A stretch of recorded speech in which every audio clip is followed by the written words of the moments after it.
Okay, so I've been asked to explain in a little bit more detail the clickers, just in case people aren't using them properly, because there really are more people in the room than votes that are being registered. So there is an on-off button on your clicker. And when you press that button, a green light goes on. That's your power button. So if you're voting and that green light is not on, then your vote is definitely not being registered. So make sure that you turn them on.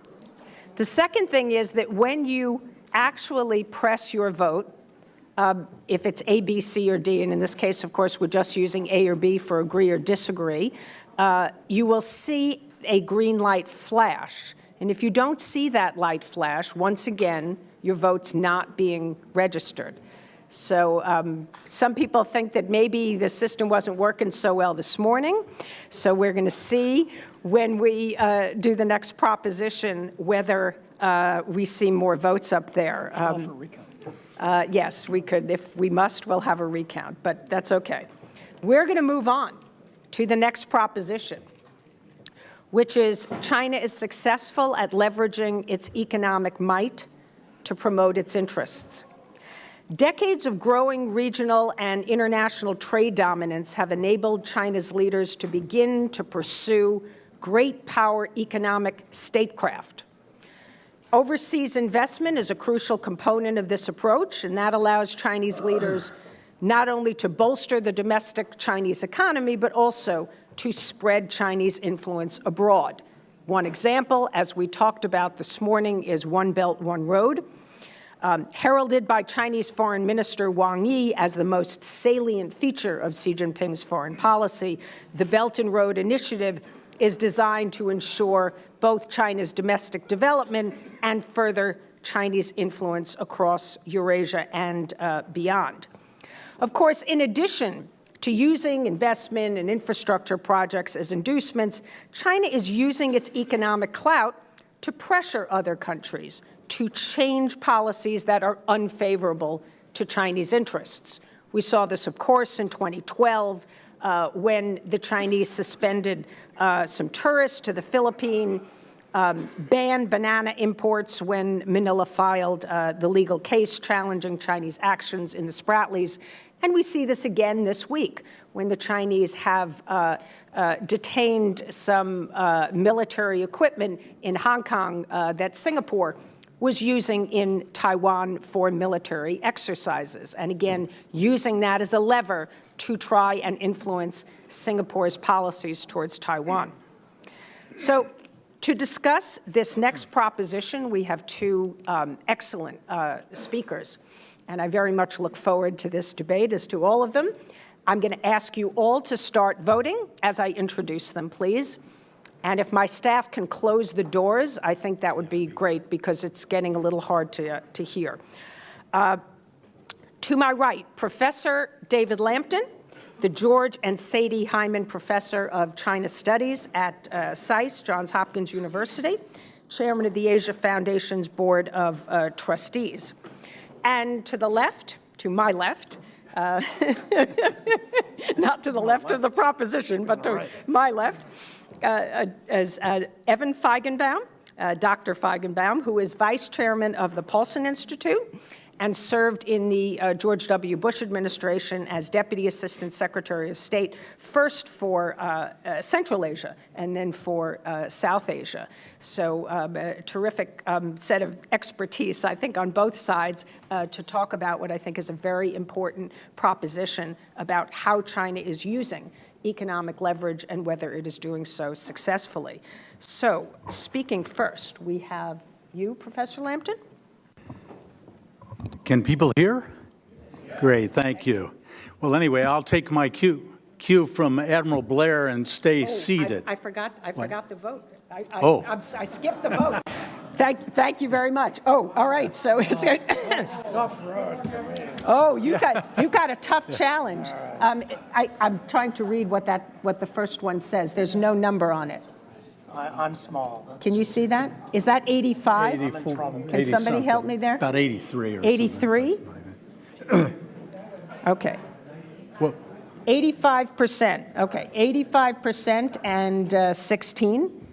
Okay. You have your work cut out for you, Evan. Thank you. You've raised the bar. I almost forgot. Okay. There's another way to look at it, and I only have one direction to go, and that's down. So it's maybe not so bad for Evan. But in any case, thank you for giving me the opportunity to speak, and thank you, Bonnie, and CSIS for this engaging and informative program.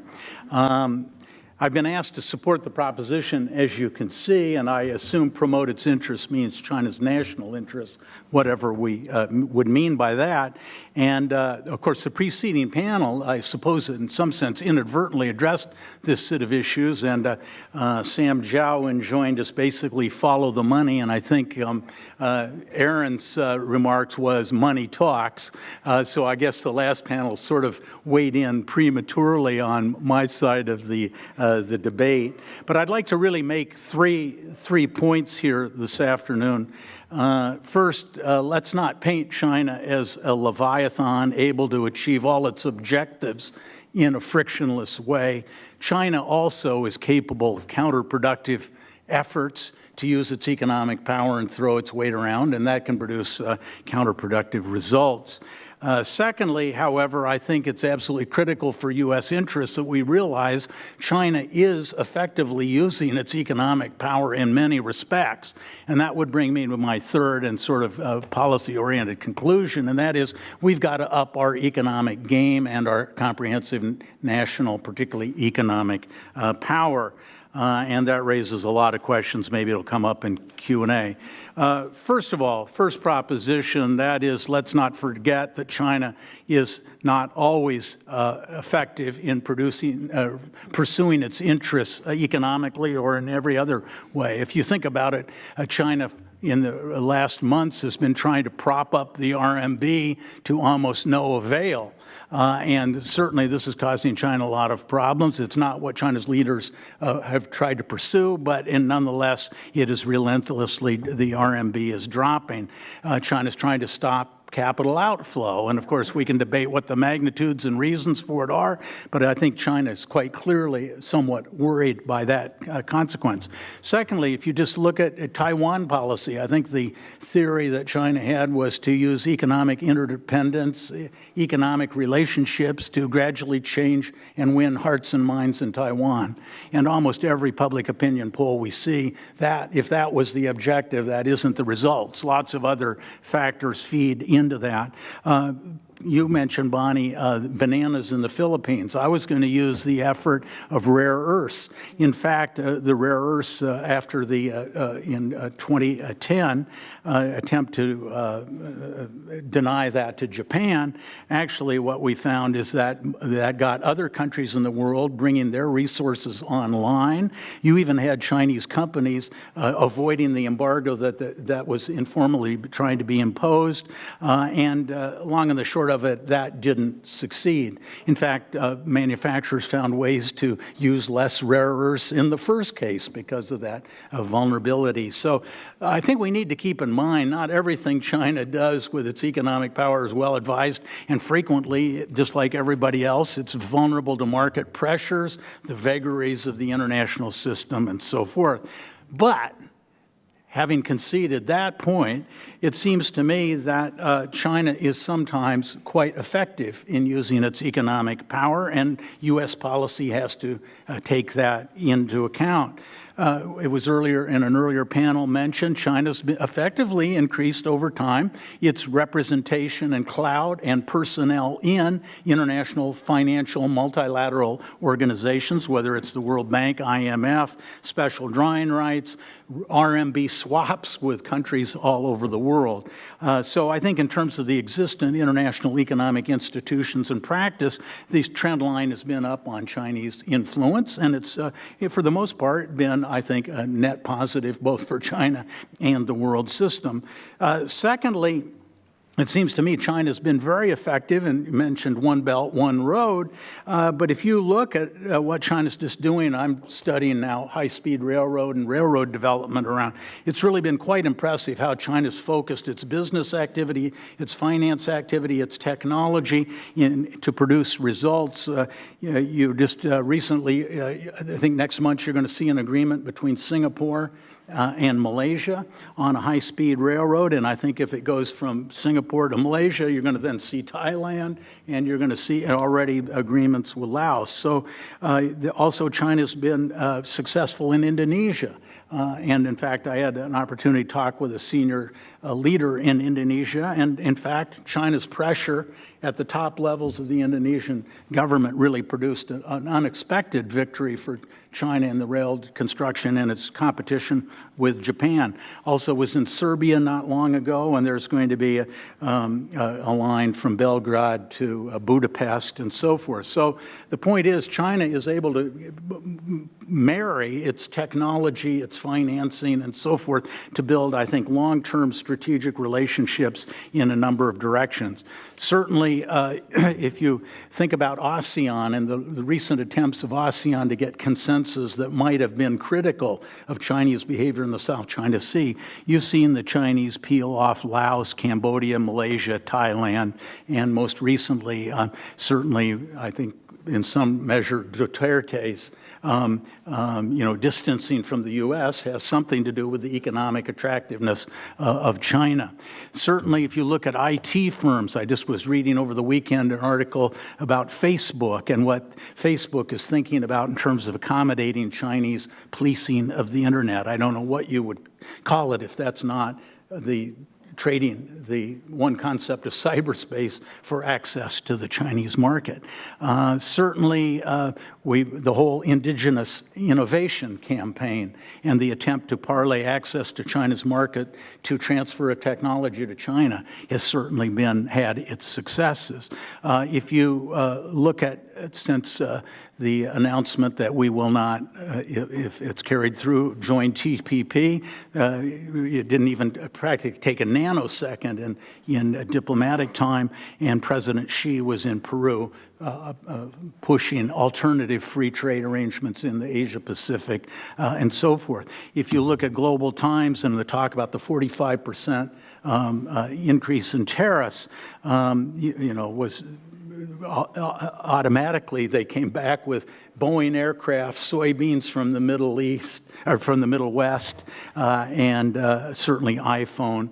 And we all remember Bill Clinton's back down in the face of the MFN threat. So I think it's almost indisputable that China is able to leverage access to its market to more congenial policies. So what are all the implications of this for the United States?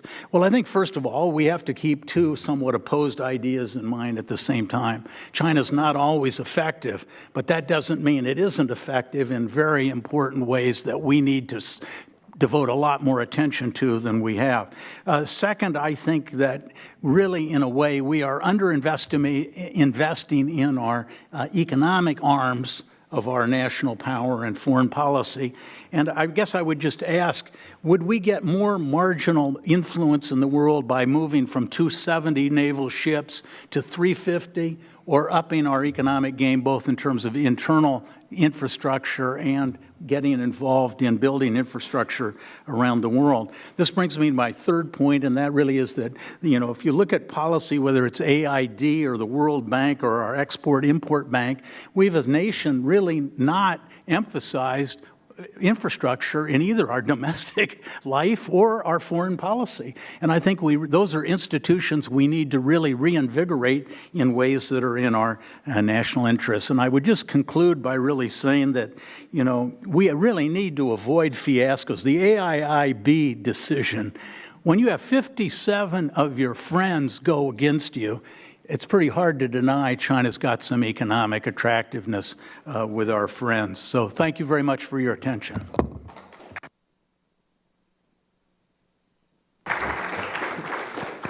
So, to be fair, when I asked Evan Feigenbaum to do this, he said that he could argue either side of this proposition. And he did. Yes, nevertheless, he is going to argue against. But the hill is taller because everybody already voted. So this is more exciting this way. It's a bigger challenge, and you will embrace it. I'm going Go to stand. ahead. I'm going to stand because I can't see everybody when I'm sitting. So first, I want to thank CSIS, and I want to thank Bonnie in particular. It's always a pleasure to speak here.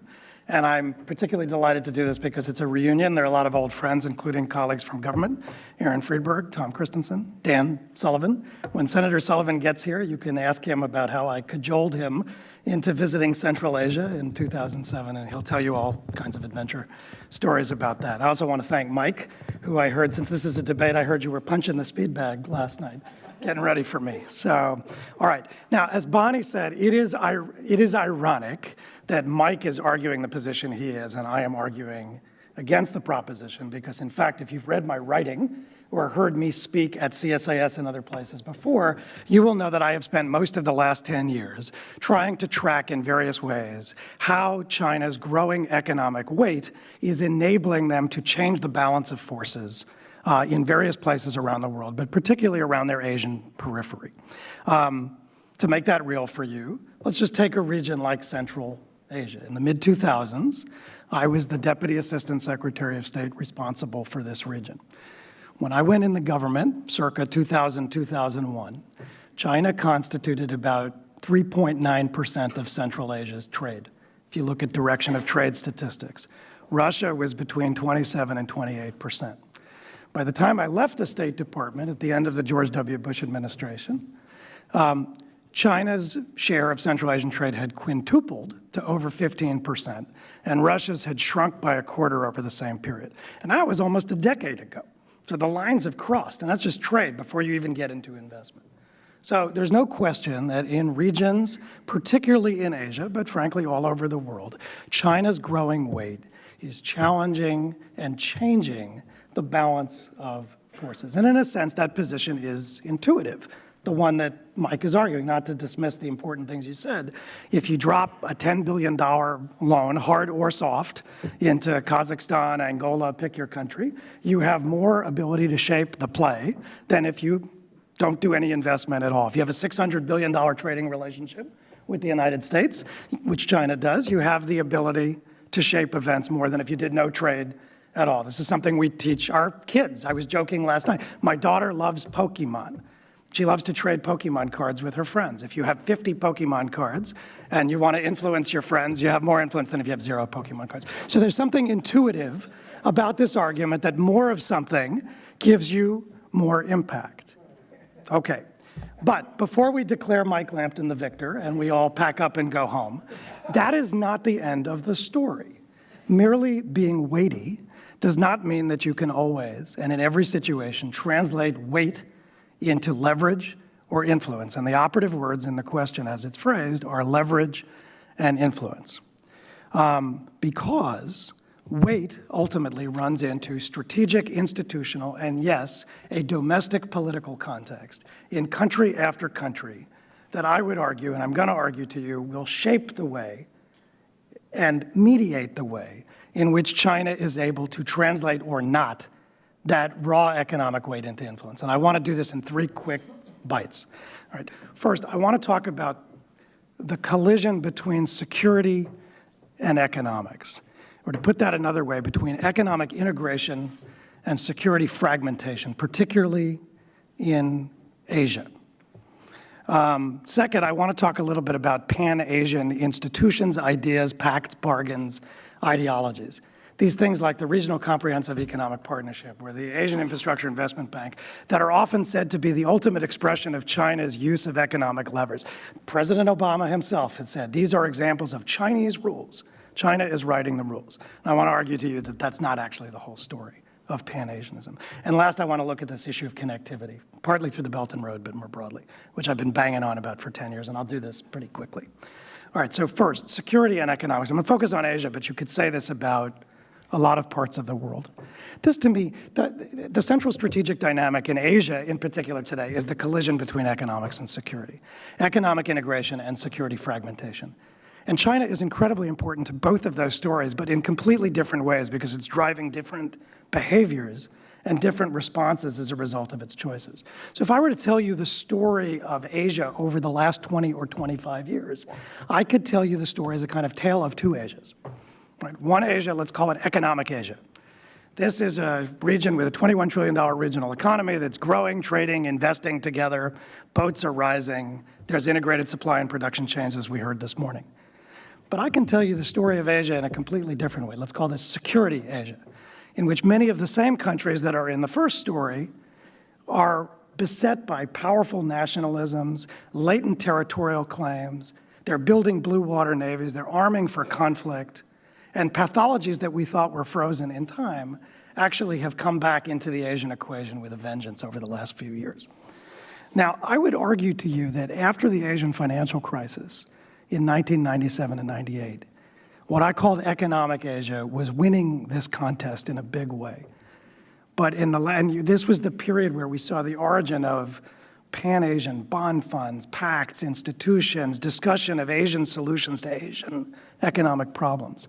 But as we all know, and as we heard about this morning, since 2009, 2010, security tensions in this region have really accelerated in ways that I would argue are going to put constraints and are going to run China's economic weight into political realities. To put that bluntly, if you scare your neighbors silly, or at least some of your neighbors, it changes the political equation in some of those places. Now, we can see that, again, to try to mitigate and mediate this very straightforward and intuitive proposition, particularly in Asia and all around China's periphery. And it affects all the factors of production: land, labor, capital. We're starting to see a backlash on some of these things. And I'd say there's kind of three different kinds of backlash. One, I'm going to call it the nationalist backlash. Second, I'll call it the security backlash. And the third, let's call it the economic competition backlash. All right? So in the nationalist backlash, in countries, for instance, in Central Asia, where in the last few years, Kazakhstan, for instance, tried to reform its land law to privatize land that included changes that might enable foreign ownership of land. There were unprecedented protests in cities around Kazakhstan because of a perception that this would mean Chinese land acquisition in Kazakhstan. And we've seen those kinds of protests elsewhere in Central Asia. And these are countries, by the way, where we don't see a lot of political protest in the streets. But they're in Kazakhstan, in Aktobe, in Semey, in various cities, in Atirau. We saw this happening. Likewise, on labor, in Kyrgyzstan, for instance, a country where China has been attempting to relocate production, actually with the approval and agreement of the Kyrgyz government, but where protest and opposition has broken out around the issue of employment practices and labor law that permits a certain percentage of Chinese workers in a project. Pushback. So net economic influence, yes, but in a political context that is volatile and changing. And I'd say you can see the same thing in a competitive context. You take a country like India. China's now India's #1 trading partner in goods. I think it's $66 or $67 billion, right? But the balance of that trade is very interesting. It's mainly value added from China going to India, and it's mainly raw materials going from India to China, as Dan Markey knows, right? That's created a political dynamic within India. And then, of course, there's the security dynamic, too.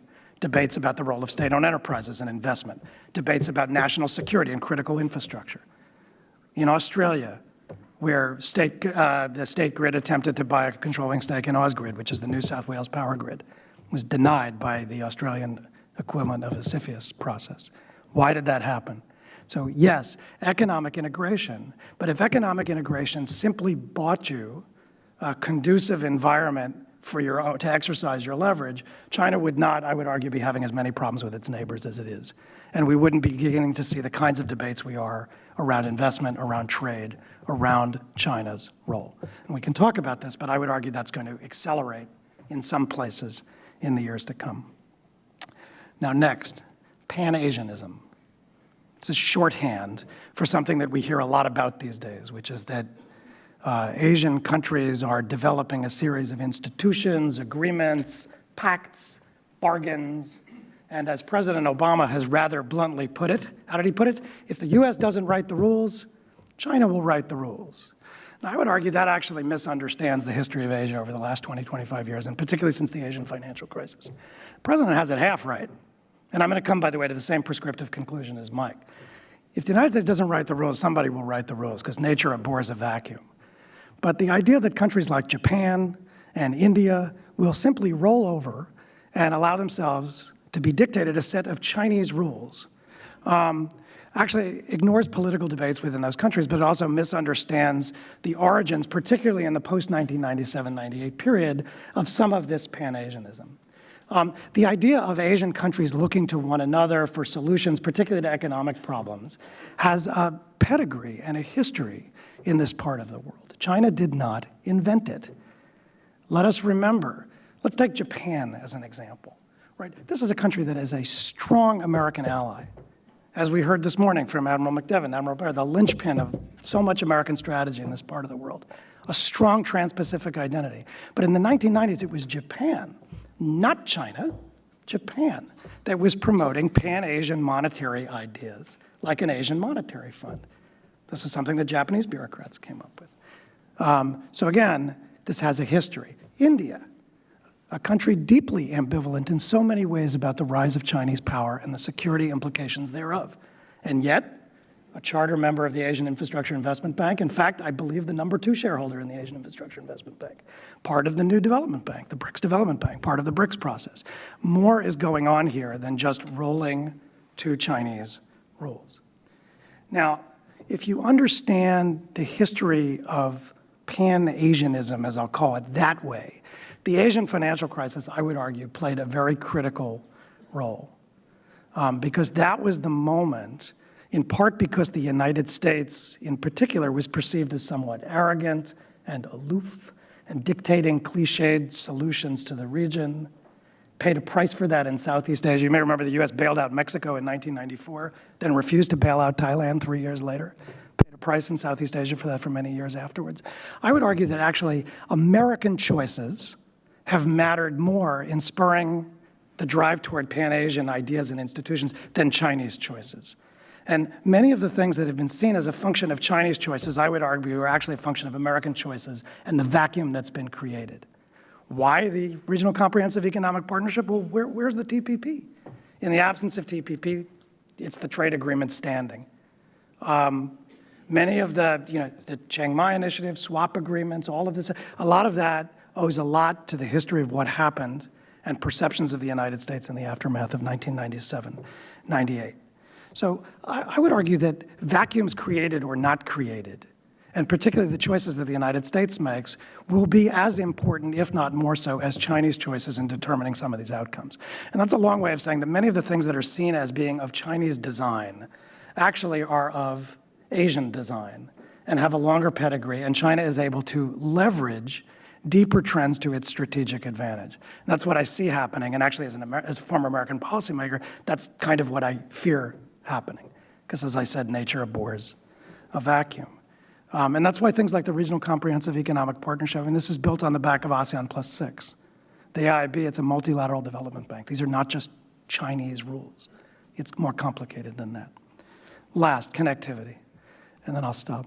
So I've been banging on about connectivity for 10 years. And I was joking with Dan before, nobody listened to any of the stuff until China came up with the Belt and Road. And then everybody, a lot of people said, oh, China, the Belt and Road. China's integrating Asia. Connectivity in Asia did not begin in 2013.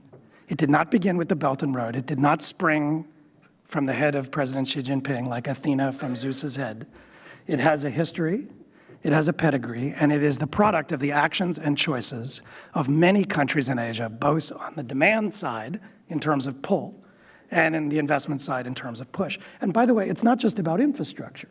It's about infrastructure, direction of trade, capital flows, pacts, bargains, and agreements, and other things as well. And if you think about it that way, you get a much more complex picture of who are the sources of connectivity in Asia. Before China had a new Silk Road, Secretary of State Hillary Clinton was talking about a new Silk Road.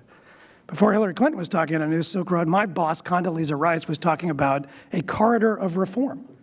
And before Condi was talking about a corridor of reform, Strobe Talbot was talking about a new Silk Road. And before Strobe was talking about a new Silk Road, the World Bank and the Asian Development Bank were doing things on roads and power lines. If you look at connectivity in Asia, all over the region, it is a function of many different processes that are happening in parallel. Most of the big public infrastructure investment in India, for example, is not being done with Chinese capital, it's Japanese capital. The Mumbai-Delhi Industrial Corridor, the Delhi Metro, high-speed rail for Indian Railways. A lot of that is Japanese capital. If you think about this not just as infrastructure, but investment or direction of trade, there is Korean money, there's Japanese money, there's Singaporean money flowing all around Asia, looking for yield, looking for value. Some of that is in infrastructure, some of it is not. So the extent to which Asia becomes a more connected region, one that resembles more closely the Asia that existed in history, integrated, East, Central, South as an integrated strategic and economic space, will not simply be a Chinese design. China will be part of that story, but not the whole story. And that brings us back full circle. Does China's economic weight matter? Of course it matters. Can you use economic weight for purposes of influence or leverage or to shape the playing field? If you didn't, or if you couldn't, that would be an incredible failure of statecraft. Because as I said when I gave you the example of my daughter with the Pokemon, my daughter learned a long time ago, the more you have, the more you can trade, the more you can influence others and you can shape the play. But that is not the whole story of Asia at all. It is not just a Chinese story. It's not just about Chinese rules. So these things, this intuitive story, has to be seen in a strategic context, an institutional context, and a political context. And when you see it that way, the picture becomes much more complex. And particularly in Asia, the story of Asia becomes a story of Asians doing various things, sometimes together, sometimes in parallel, but not just a China story. And since I'm in Washington and I live in Chicago now, I have the opportunity to say something prescriptive to people interested in policy. So this is the last thing I say, and here I will agree and not debate Mike. As I said, American choices really matter. And on a lot of the stuff that we're talking about in this panel, I think for a decade or more, the United States has been reactive as opposed to active, and too frequently on defense as opposed to offense. China proposes an infrastructure bank. What is our position on the infrastructure bank? Somebody proposes a pact or a trade deal. What are we going to do about that trade deal? Offense always beats defense, in my view. I mean, this may not be a naval construct, but in my view, it would be better for the United States to step back, think seriously about its strategic interests, decide what it wants to play on, what it needs, what it's got to have, and what's just nice to have, and then figure out how to play. So on something like connectivity, rather than just reacting to the Belt and what is our position on the Belt and Road, it's not about our position on the Belt and Road.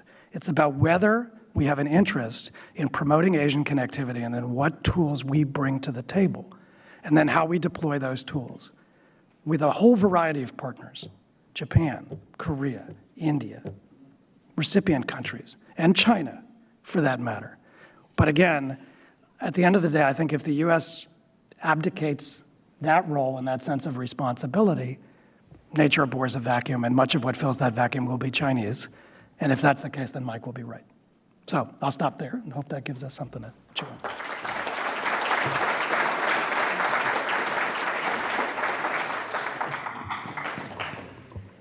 All right, both excellent speakers, and I'm going to open up the floor for some questions, and if you can tie it to the debate, that would be terrific.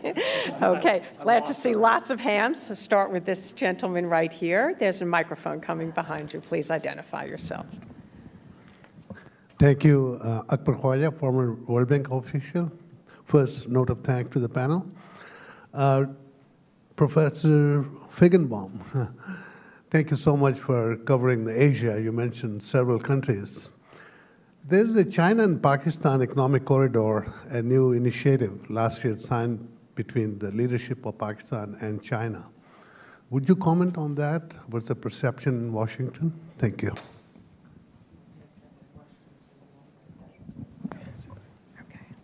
All right, I'm going to collect a few other questions. All right, with the yellow tie and the blue shirt right there. Hello, Larry Meinert with the United States Geological Survey. Professor Lampton mentioned rare earth elements, which is just the tip of the iceberg. And somebody also mentioned the intentionality of what China is doing. They are currently buying up resources in many different countries of the world. So my question to the panel is, even if they're not doing something right now with that intentional monopolization of world resources, what is the potential down the road, whether it be an economic or a military conflict, of using this huge resource position that they've built up, controlling the majority of the world's resources in almost every element in the periodic table, How do you see that playing out in the long term? Okay, I'll take any on this side of the room. This side of the room is quiet. We'll go back to this side. Okay, the woman right there.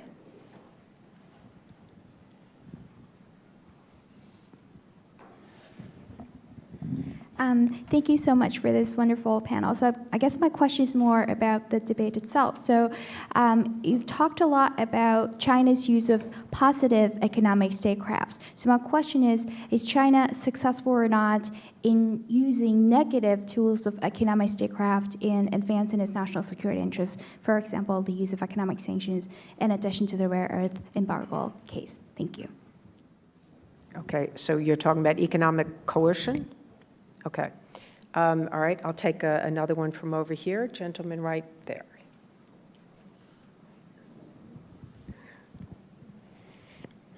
Oh, thank you, and congratulations on the debate format of this whole program. It's a terrific way to get ideas out. Albert Keitel with the Atlantic Council.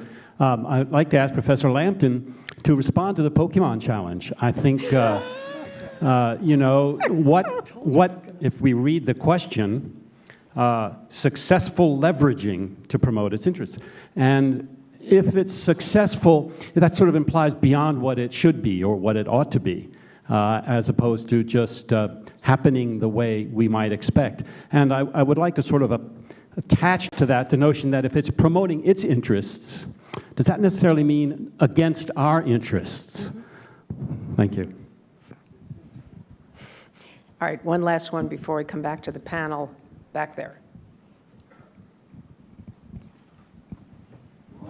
Bill Jones, Executive Intelligence Review. Evan's comments on the Asian Monetary Fund I thought was very interesting. I think I agree with that was a thrust in the same direction. I don't see it, however, as an Asian reaction. Over the last 20 or 30 years, there's been a growing understanding that our present financial system is essentially flawed, if not bankrupt, that there's too much debt and too little physical production. And we're seeing the results of that in Europe, in the United States, and the state of the nation in the Western world. The Japanese reacted to that during the 1997 crisis and tried to create an independent entity that could move towards infrastructure, because that was the name of the Japanese game in those days. They were the big infrastructure builders. The Chinese did the same thing. They came into the system and they said, we want to be a part of this system, but we want to have the right to change the rules if they're not working well. And they've never been given that right, so they kind of went in their own direction and said, well, if we can't be a part of the game as players, we will set up our own system. But there, too, it's not an Asian situation, because they are offering this as an alternative to Latin America, to Africa, to the United States. And the basic problem, again, you might want to comment on this, is the flawed international financial system where we have done nothing about this debt overhang because there are too many players there. Everybody wants to keep the debt as sacred.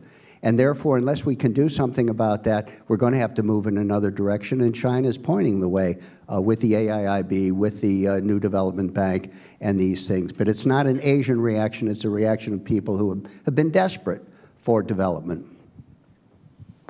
Okay, excellent. Let's go back to both of our speakers. All right. Mike, why don't you go ahead first? Well, there's quite a potpourri of questions. I'll take three of them that have been posed, and Evan can pick and choose as he wishes. The one on buying resources, and I think the phrase was, controls every resource on the periodic table, I think was the operative phrase.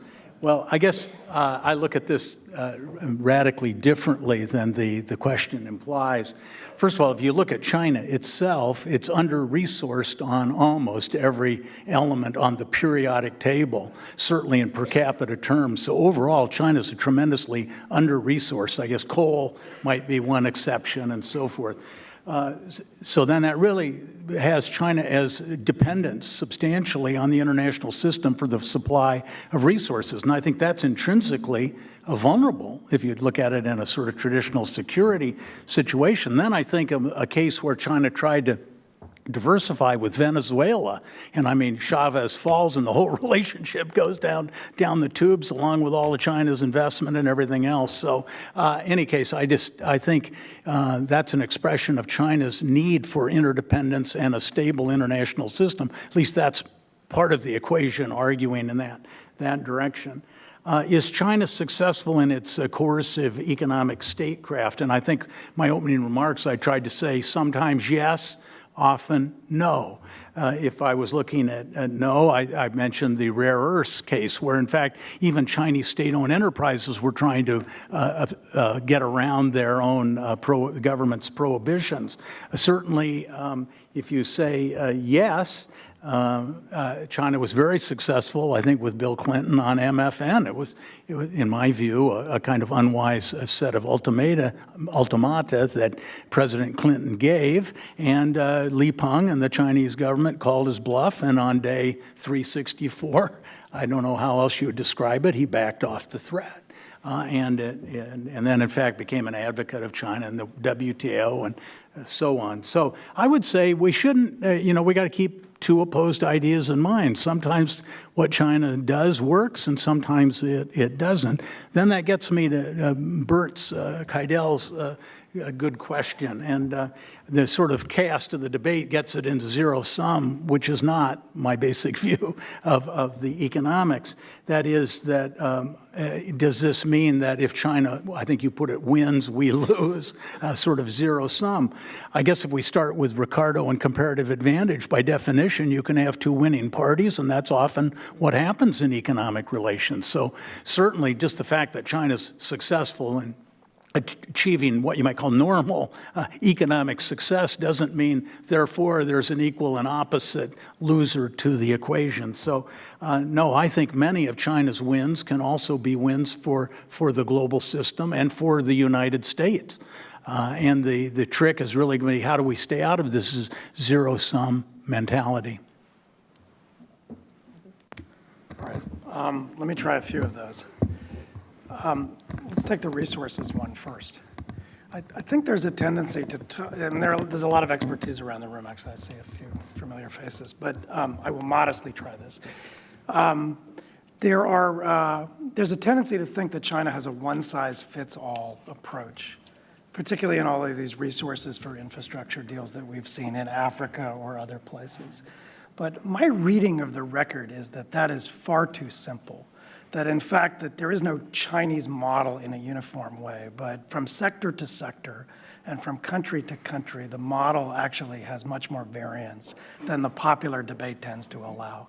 If you just look at Chinese investment in Africa, for instance, it's been a while, but I used to run the Asia practice at a firm called Eurasia Group, and it was a political risk firm, and we had a joint report from the Asia practice and the Africa practice that looked pretty deeply at these resources for infrastructure deals in Africa. And the reality was there was a huge variance across sector. The Chinese were not as successful in certain extractive sectors like oil and gas in dominating the market and imposing a set of quote-unquote Chinese standards as they were in other countries. And by and large, the rule tended to be the weaker the state, as opposed to the stronger the state, the less flexibility the state had to shape the way Chinese companies operated and the model that they brought to the country. That's consistent essentially with the intuitive case that we've heard. So I guess what I would say is that when we look at Chinese resource-related activity around the world, we just shouldn't think about it in a uniform way. We should think about the model as varying, and we need to dig much deeper in terms of sectors. When I was in the government, there was an effort to get China associated with something called the Extractive Industries Transparency Initiative. I don't know what's come of that, but the idea was to try to develop a set of common standards and that get China working with other major extractive countries or countries with large extractive industries companies working around a set of environmental norms and others. Even the Chinese policy banks don't have the same environmental norms. I published a paper at the Paulson Institute by a guy looking at environmental impact standards from China's Exim Bank and the China Development Bank. And he had those two banks down one axis, and across the top he had a series of standards. These were things like, ex-ante community engagement or post-project impact assessment. And even those two Chinese policy banks didn't have exactly the same approach. So I think we just need to think about that question in a much more variable way. CPEC We have Dan Markey sitting over here, who's a much bigger expert on China-Pakistan economic corridor than I am. I'll just say the things that I tend to watch when I look at that, because I think a lot is up in the air and remains to be seen about how that's going to develop. One piece of that is what happens to these very large pledges that China has made. I think President Xi pledged it was either 47 or 48 billion for infrastructure finance on his last trip to Pakistan. Some people have kind of made a career out of poking holes in these pledges and saying, oh, the 47 billion will never materialize. I mean, as Dan will tell you, you don't need 47 billion to buy a lot of power sector projects in Pakistan. You can do a lot of power sector and road building in Pakistan or Tajikistan for if 1/10 of that materializes, especially if you co-finance it with the international financial institutions, or you lever it up on the debt side and you allow market participants to come in. So I wouldn't be so dismissive, even if those pledges don't materialize. I think there's a lot that can happen. But I think we have to keep an eye on that. A second thing I think is important to watch is the security-related things, particularly for these projects in Balochistan, where it's not clear to me exactly how the Chinese companies are going to manage the risk premiums. We have a tendency to presume that everywhere China goes, they are just completely risk tolerant, and they have no risk calculus at all, and they can bear risk that other companies can't. It's not clear to me that that's the case. My impression in talking to Chinese companies and the Chinese government over the years is they've become much more focused on various forms of risk: investment risk, political risk, geopolitical risk. And as China builds a bigger global footprint, it is inevitable that sensitivity to risk is going to increase too. And there is more risk in some parts of Pakistan that will affect the corridor and the corridor projects than in other parts of Pakistan. It's very different what you do in the Punjab than what you do in Balochistan or in Northwest Frontier, for instance. And as I said, the last thing I'd watch is this kind of co-finance element to see who China participates with, both on the financial side, but potentially also on the construction side. You know, if the AIB comes in as a partner on some of these projects, depending on what the AIB procurement rules turn out to be, there could be lots of opportunities for global companies to participate in these projects in Pakistan and elsewhere. But Dan is the true expert on this, and he's shaking his head at me. So ignore everything I just said, at least on the last piece of it, and go grab Dan afterwards. There was another question, but you probably want to get more on that. The Pan-Asian, I take your point. I'm not sure that they're contradictory. I wrote a monograph at the Council on Foreign Relations with Bob Manning a few years ago called The United States and the New Asia. And we made the argument that you're arguing against, essentially that a lot of what we saw in the 1990s was an incipient Pan-Asian regionalism. And we ascribe Pan-Asian content and motivation to that you don't see. Fair point. So we can debate the point, not here. I think what's changed is not just that was Japan and this is China, or that was post-financial crisis and this is post-global crisis, but another thing that's changed is the role of the United States. You know, in the 1990s, the U.S. had the leverage to squash incipient Pan-Asian regionalism, no matter what the source or of any kind.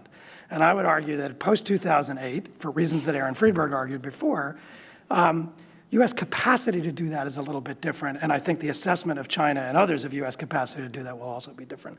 But a lot has changed in Asia, particularly since 2008, in terms of the relationships of countries to each other, and I think that changes the calculus for the United States a little bit strategically and tactically on how we position ourselves vis-a-vis these things. And by the way, if we want to have a North American free trade agreement, we have to ask ourselves rhetorically, what is the leg we have to stand on to say that we can have Western Hemisphere regionalism, but Asians can't have any form of Pan-Asian regionalism? That would be a tough argument to sustain. So the question, as I put it up here, was what do you got to have and what's nice to have? Because if you can't be in every room and every conversation, and if some Pan-Asian regionalism will advance, regardless of American views and preferences, and I think that's the case, then the U.S. needs to have much greater strategic and tactical coherence in its approach than it displayed in the AIB case and in some other cases, I think. And I think that's possible, but that's not the debate we're having. Just what I was going to say. We need another debate on U.S. policy. I mean the United States, not us. We have to have our debates here among Americans about what our policy should be. I think we may have time for one or two more questions before we go to vote. Woman over here. Microphone coming behind you. Thank you. Beatrice Camp, retired Foreign Service. Evan, you touched on economic impact, but what about economic interests? And how would you answer China's successful at leveraging its economic might to promote its environmental environmental interests, I'm sorry. Yeah, how would you, maybe, what are China's environmental interests, and how is it leveraging its success in that? Thank you. Okay, hold that thought just for 1 second. And Joe Bosco, one last question over here. Thank you. I'm surprised there's been no mention at all of China's ability to transfer its economic wealth into military assets. I mean, that's an area where they've certainly leveraged their influence. Good point. We obviously talked about military issues in our first panel, but making that connection, I think, is important as well. So why don't we ask both of you to respond to those points, and then we will take our final vote. Evan, why don't you go first this time? China's economic interests and then its environmental interests.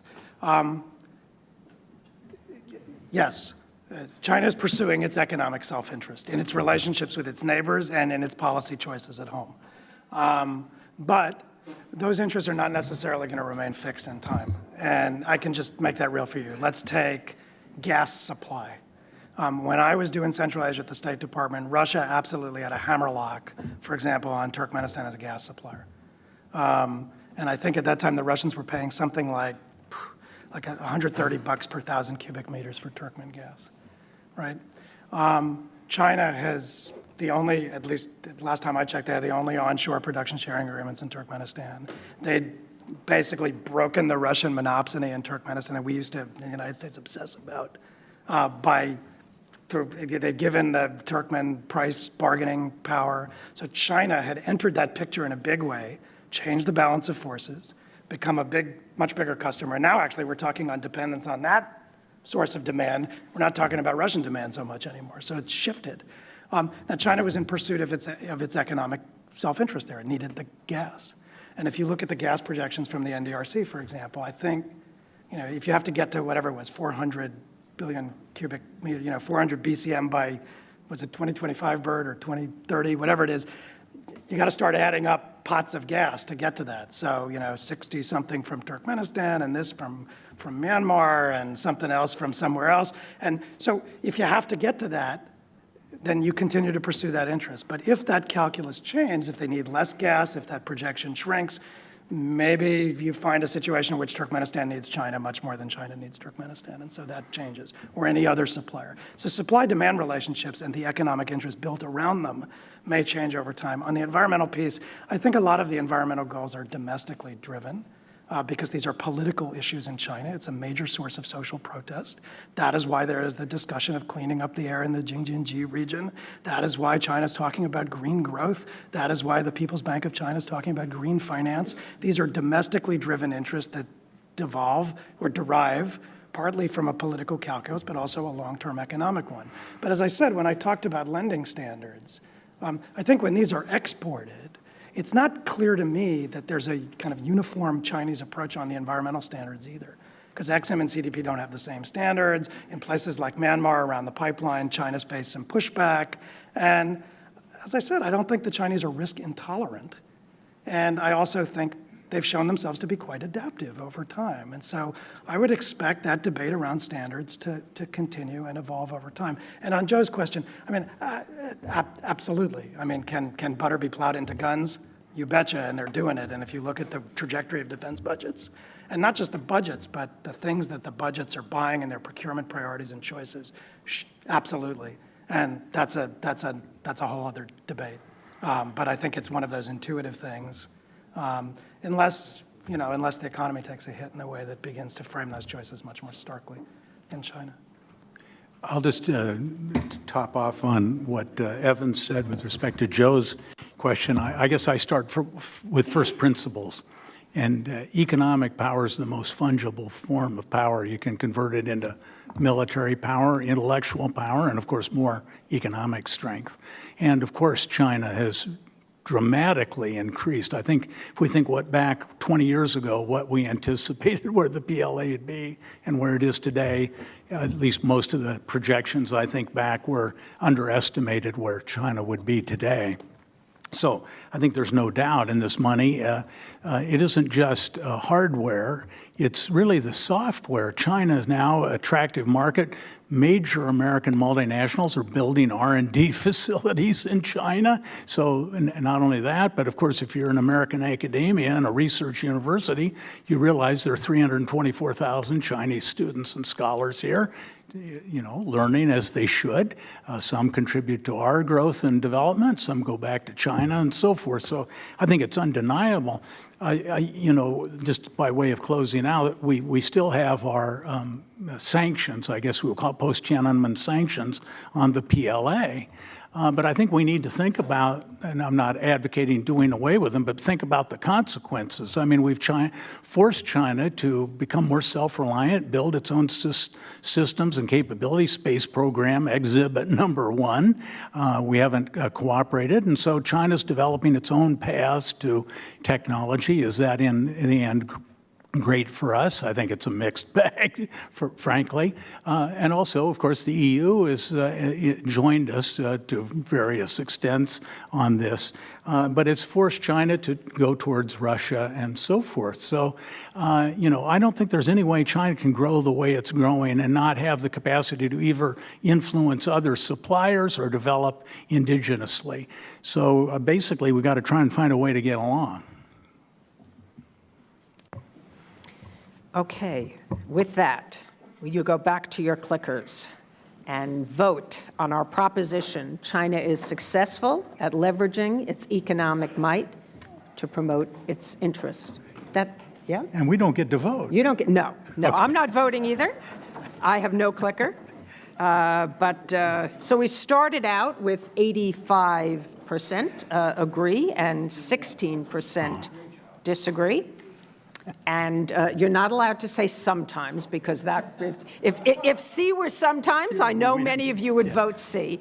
But we're going to make this a stark proposition. You have to choose A or B.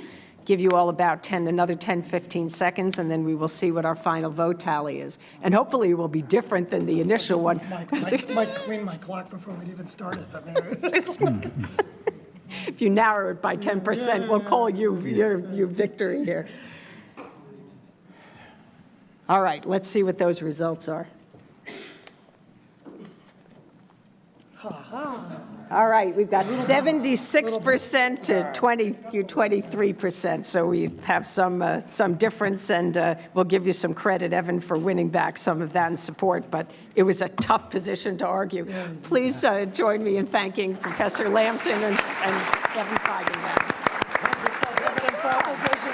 Great job.